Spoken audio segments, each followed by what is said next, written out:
So, is it Dan or do you prefer Dan or Daniel? It depends who you ask. Because I just like automatically assume it's Dan, but then people might so not like it. to most people it will be Dan. I teach classes on the mic and stuff like that, and I introduce, hi, I'm Daniel, because otherwise people call me Ben or Mike. So I don't know where it comes from, but yeah. So Dan to friends. Dan's fine. Yeah. All right, cool. So this is Dan. Dan's made some massive improvements in his business over the last few months, and he's going to kind of share a little bit about his story and what he's done, and hopefully you can take something from it. I always feel like this is like, tell us who you are and where you're from and what you do. Yeah. So my name's Dan. I'm originally from Watford, so just North London. I've been running Ali Strength and Nutrition for about 2 years now. It kind of started as a nutrition business to begin with, and it was I kind of fell into it because I hated working for other people, so I always wanted to run my own business. And then I studied nutrition while I was traveling and working. Just for myself, I grew up boxing and didn't have a clue what I was doing when it was coming to nutrition. So I kind of wanted to understand how I can improve myself and how I can do that myself. And then when I come back from traveling, and I went into recruitment, and I hated it. I just hated being in the office all day and things. So I was like, started doing some boxing coaching, and then started doing some nutrition coaching on the side of that. And from there, it's kind of like, okay, I love coaching people. This is what I want to do, and that's where I kind of started. The business idea started, and I was like, well, I'm just going to go and be a PT, and I just pretty much just studied and quit my job with no money and started and went from there. So it kind of built up. I did a year as face-to-face PT, and it got to the end of that, and I was fully booked like face-to-face PT, and I just weren't making enough money. I was in a typical big gym, like they was taking a massive slice of what I was earning. And it was good. Like the experience was amazing, but I was like, if I'm going to grow the business and help as many people as I can, I need to elevate it out of there. And that's kind of where I wanted to go and start doing the online. So the online started January this year. And now I'm probably about 30% face-to-face, 70% online. And I'm moving to Ireland in a couple of months and going fully online, and then maybe doing some face-to-face. I'll probably always have some form of that element in there. But in the next couple of months, it'll be all online. So it's pretty much where it's been going, and it's where I'm helping more people. So that's what's happened in the last couple of months. Yeah. When did you start with us? Was it? It wasn't. So you started with us like from zero. Literally, I started. So I had one client that I copied Reese's Black Friday launch thing. I literally copied all of his posts, and I got 2 people paying £99 for a month. And I was just like, that was it. That's all I had. And then one of them took December off, and he come back with me when I first started the program at the beginning of January, and that's all I had online. I did have a Scooby what I was doing outside of that. So I was kind of following loads of different Facebook groups. I was in all the free Facebook groups. I was in yours. I was in the Scottish Guys. I was in everyone's thing, trying to get as much information as I could. And I was kind of. Chris would be really happy to know that he's referred to as the Scottish guy. By the way, I think he'll enjoy that one, because there are more Scottish people. Funny enough, just Chris. The big one, no, it won't be named. So I was kind of doing a little bit of everything, but getting nowhere fast. And it was just taking up so much time, and I was still fully booked face-to-face PT. And that's when I've been obviously following you, and I was in your group for ages, and it just made sense to what I wanted to do, and how you spoke about it as building a business rather than just getting clients. That's what I've always known, that I wanted to build a business, and that from when I was 14, 15 years old, I've always wanted to work for myself. It was just about finding what it was I wanted to do. What would you say your 3 biggest struggles were? And then, so you knew you wanted to start your online business. Like, what were the bits that you were like, I'm not really sure on this, and this is holding me back? The first process, like just a step by step of what do I need to do this to get to that step. I need to, if I implement this, it's going to get me these results. I was just shooting in the dark. I was literally doing a little bit of everything averagely, rather than doing a few things really well. And I just kept finding myself doing the same things over and over again. I built a sales page.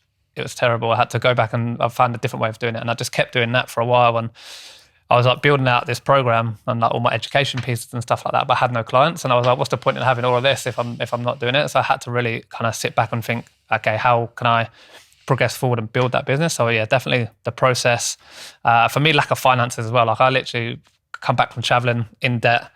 I was working in recruitment. I was literally just about to start getting paid commission, I left a month before I started getting paid commission and went to a job where I didn't get paid for 2 months. So like lack of finance was a bit of a worry, and kind of I had no money coming in apart from the face-to-face PT, but I was fully booked, but I was taking home fuck all basically, like enough to cover my bills. So I needed to find a process that I could start getting money coming in straight away and that's going to go straight into my bank. And that's kind of what led me to move to a different gym and start charging and pay rent and stuff and that as well. And then probably not the belief that I could charge that much. I've always been quite comfortable with sales. I come from a sales background, but more knowing what I need in my program to charge what I think, and knowing the deliverables that need to be in there for me to make sure that every one of my clients is getting their money's worth. Like I'm not just giving them some bog standard program and like giving them an Excel spreadsheet or something like that. So you say like, so if you were breaking it down to 3 things, it would be like cash flow wasn't great. That's terrible. I know that's stressful because I've been there. Trust me. Did you do the thing where like every time you got a letter through the post, you were like, "Is this going to be a fucking bill or what?" Yeah, it wouldn't get opened. Charlotte said to me yesterday, she was like, "You open letters weird." Yeah. And I was like, "What do you mean I open letters weird?" She's like, "It's almost like you don't want to look at it." And I'm like, "Really?" She was like, "Yeah, honestly, every time you open a letter, it's like there's fear in your face." And I think I've still got it from like, I was in a position once where like, I couldn't pay. So if I got a parking ticket, I couldn't afford it. Yeah. So I used to have to leave it until I got paid. And then sometimes it would then get even more expensive. And I'm like, what am I supposed to do here? And through that period, like I just remember every time I was like, open it being like, is this like another bill or a fucking fine or my phone bill telling me it was due? And apparently, yeah, now I still open letters weird. It's ingrained in me. I get that. We have a joke in my house. I get parking tickets all the time. Never get a speeding ticket, but parking tickets. I was the same. Like if I got a parking ticket, I was like, that's a massive chunk out of my monthly wages. I was living month to month. Like I was doing all right for myself, but I was like, I had enough debt when I finished traveling and obviously all my studies and stuff like that. So yeah, I still feel like that, and I still pay myself the same as the wages I did when I was at the other gym. But now it's nice seeing my bank account build up, and I've got a bit of cash flow, and I've paid off pretty much all of my debt. Like I could pay it all if I wanted to, if I want saving some of it for investing and stuff like that. So it's had a big impact the last 6 months. I think I've earned in the last 6 months what I earned in the whole lot of last year. That's massive, mate. And I again, like taking from experience, like not having a debt hanging over your fucking shoulders is nice, isn't it? Yeah, it's a massive relief knowing like that money it's coming in now that I can invest in it if I want, or I can do what I want with it. It's not just sitting, it doesn't have to go out. I remember at one point like looking at the number on the screen thinking, you know, like when you earn $2,000 a month, but like your outgoings are like 1,500 quid. Like, so realistically, you've probably got 400 or 500 quid that you can spend on what you want. And you're looking at like, mine was 15 grand. And I remember looking at it thinking, that's going to take fucking ages, like if ever. Because you can't just spend nothing for the month either. And I just remember looking at it thinking, how the fuck am I going to pay that off? It's going to take me like 7 years. And then now I'm like, if we didn't do that in a day, I'd probably fucking cry. It's stupid. But so you went straight into online from PT then, like kind of built your own program from scratch and stuff. So what would you say the 3 biggest things were that allowed you to kind of, you know, to be fair, not everyone has initial success online, especially within a 6-month period. Like I wouldn't say it's not typical because it does happen fairly regularly, but like I wouldn't ever set someone's expectations on like, right, I'm going to start and it's going to go really well. What do you think the things were that you did right at the start of that process that allowed that to happen? I had a vision of exactly where I wanted to take it. Like I put steps in place. I sat down and planned exactly what I was going to do. So I knew when I was going online, it was when I was changing over gyms. So I knew that I was going to lose half my client base. So I was like, okay, I need to get my face-to-face client business back up to this and earning that amount that's going to allow me to take more time off. The first 6 months, I just said to myself, just work like an idiot, just do 12, 14-hour days and just get everything set up, and then you can start to take back more of your time. So to put the groundwork in first, like I've fully appreciated. And I said to the missus, I was like, look, it's going to be a lot of work for the first 6 months, and it's picked up a lot quicker than I was expecting. But I knew once I start, every time I hit the milestone, okay, I've got 15 online clients. Now I stopped working the gym floor, like covering the gym floor. I changed all my face-to-face PT hours to I only do mornings. So I started to block my time differently. And then I was very firm with that. Like I don't coach people outside of those hours. I only do my online stuff at certain times. So I had a clear vision of where I wanted to take it and kind of blocked it back.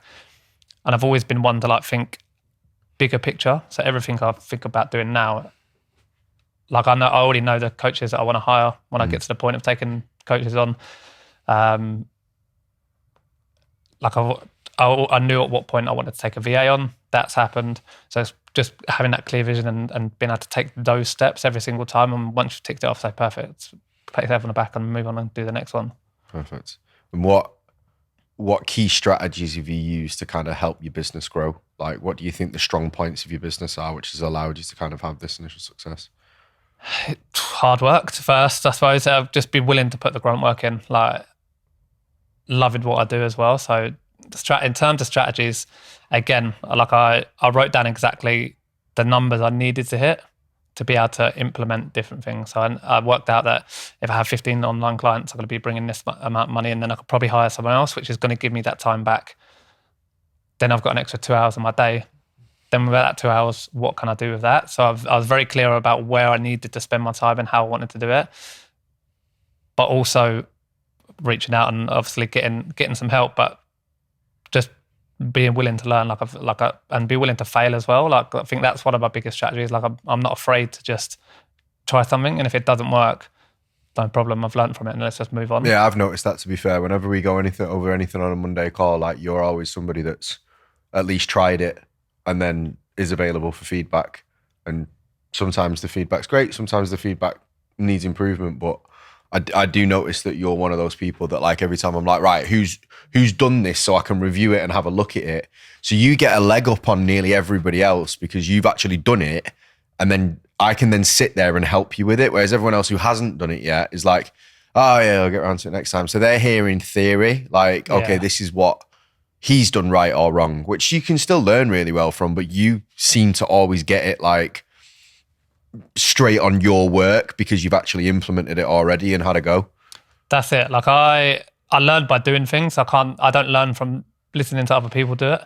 Like they can tell me how to do it, but I need to go away and do it myself before it sticks to my brain. That's how I learn to do things. And I think from being young, like I'm quite laid back, and I take criticism for like 1 second really bad, and I'm like, why are you being so mean to me?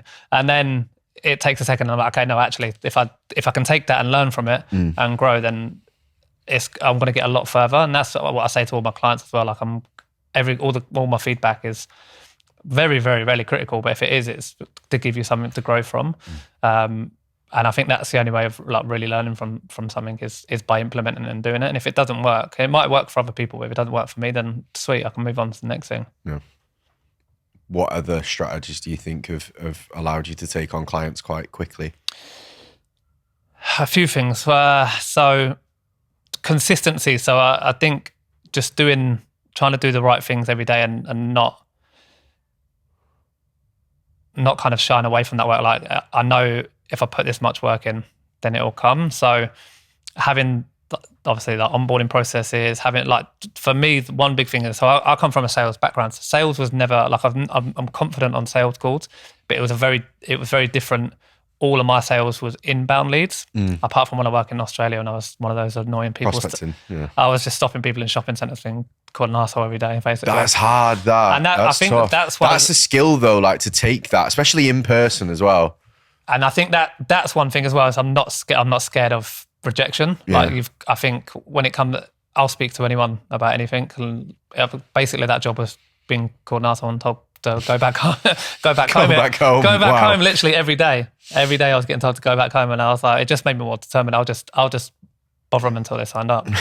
So I think that was a thing. But I went from that and then getting people. I was okay getting people on calls, but again, it was a bit hit and miss because I didn't have the process in place. So I didn't know how many hours of lead gen. I wasn't following a script. When I was getting them on calls, I didn't have the whole call script and the whole, like obviously the forms to fill out, the thank you page. I didn't have any of that. And so my first few calls, just as I was setting up when I come onto the program, I didn't close any of them. Was well, I'd say pretty close, but didn't really close any of them. Then the second I implemented all of those, I think I closed my next 5 sales, and it was just putting those processes in place. So kind of the back end work, like the having everything like professionally set up. So it's like the non-selling bit of the sales, isn't it? Exactly that. Like it was just something that they was already coming on, knowing exactly what the program's about, and I wouldn't have to explain to them. It was more about them then, rather than me trying to sell myself. It was more about me understanding them.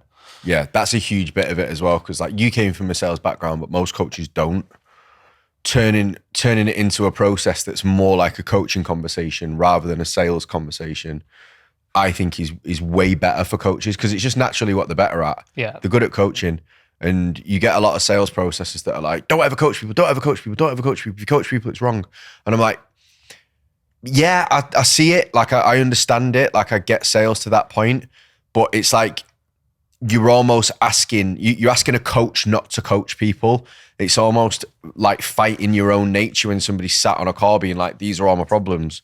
So like setting the process up so it at least feels more natural for the coach means that they can relax a little bit. And it's not like, okay, you say this thing to make them feel this and then you say this to close them. It's just kind of like, cool, look, do this bit, figure out what they need, show them what you do.